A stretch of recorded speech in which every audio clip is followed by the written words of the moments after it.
حضرت ابن مسعود رضی اللہ تعالیٰ عنہ بیان کرتے ہیں،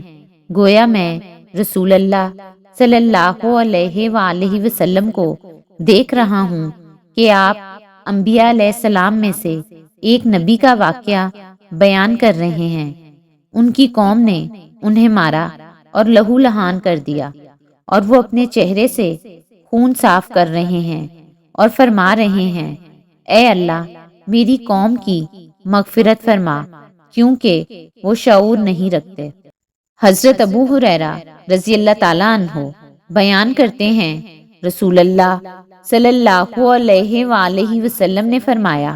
یقیناً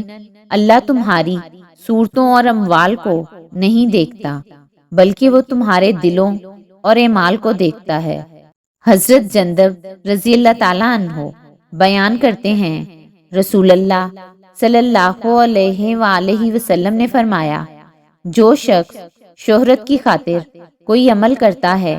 تو روز قیامت اللہ اس شخص کو لوگوں کے سامنے ذلیل فرمائے گا کہ اس نے اس نیت سے عمل کیا تھا، اور جو دکھلاوا کرتا ہے تو اللہ اسے لوگوں کو دکھلا دے گا کہ یہ شخص ریاکار ہے۔ حضرت ابو ذر رضی اللہ تعالیٰ عنہ بیان کرتے ہیں، رسول اللہ صلی اللہ علیہ وآلہ وسلم سے عرض کیا گیا، آپ بتائیں، ایک آدمی نیکی کا کام کرتا ہے، اس پر لوگ اس کی تعریف کرتے ہیں۔